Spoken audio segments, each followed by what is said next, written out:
So if you want to change the world, start off by making your bed.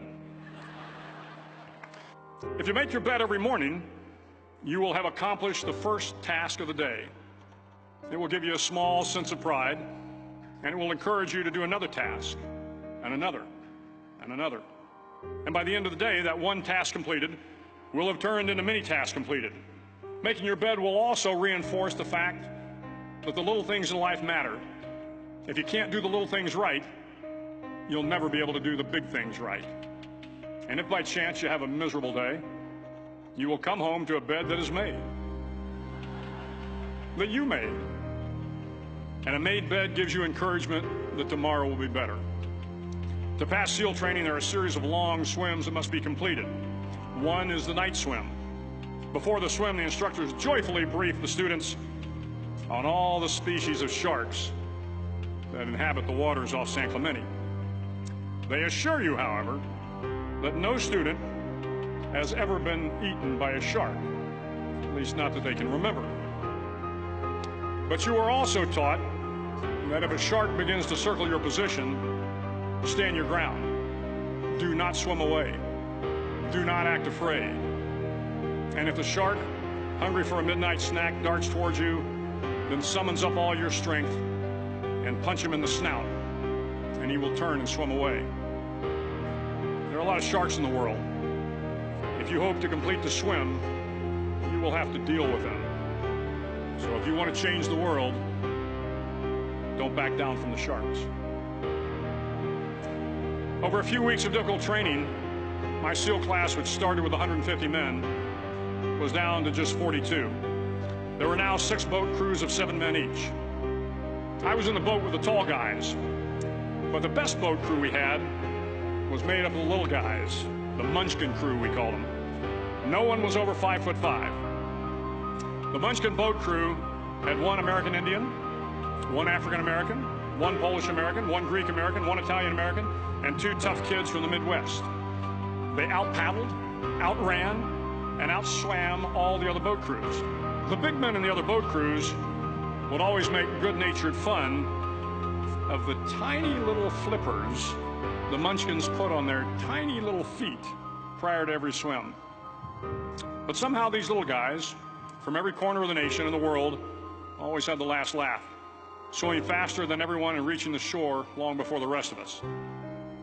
SEAL training was a great equalizer. Nothing mattered but your will to succeed, not your color, not your ethnic background, not your education, not your social status. If you want to change the world, measure a person by the size of their heart, not by the size of their flippers.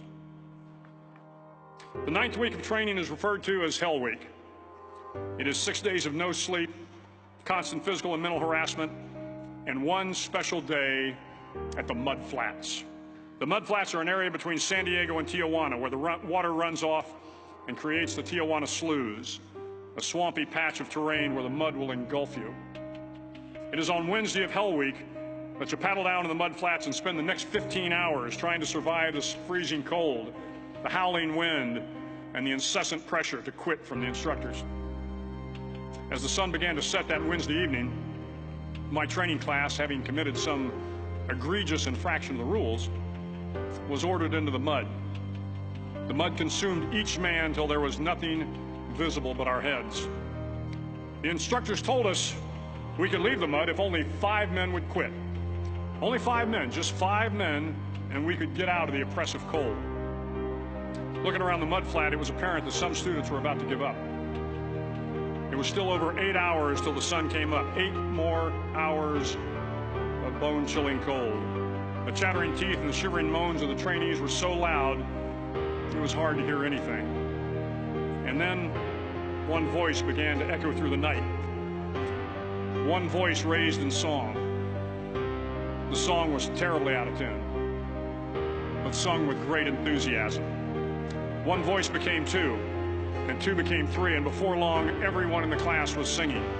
The instructors threatened us with more time in the mud if we kept up the singing, but the singing persisted, and somehow the mud seemed a little warmer, and the wind a little tamer, and the dawn not so far away.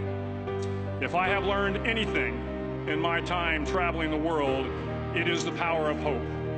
The power of one person, a Washington, a Lincoln, King, Mandela, and even a young girl from Pakistan, Malala. One person can change the world by giving people hope. So if you want to change the world, start each day with a task completed. Find someone to help you through life. Respect everyone. Know that life is not fair and that you will fail often. But if you take some risks, step up when the times are the toughest, face down the bullies, lift up the downtrodden, and never, ever give up. If you do these things, the next generation and the generations that follow will live in a world far better than the one we have today. And what started here will indeed have changed the world for the better.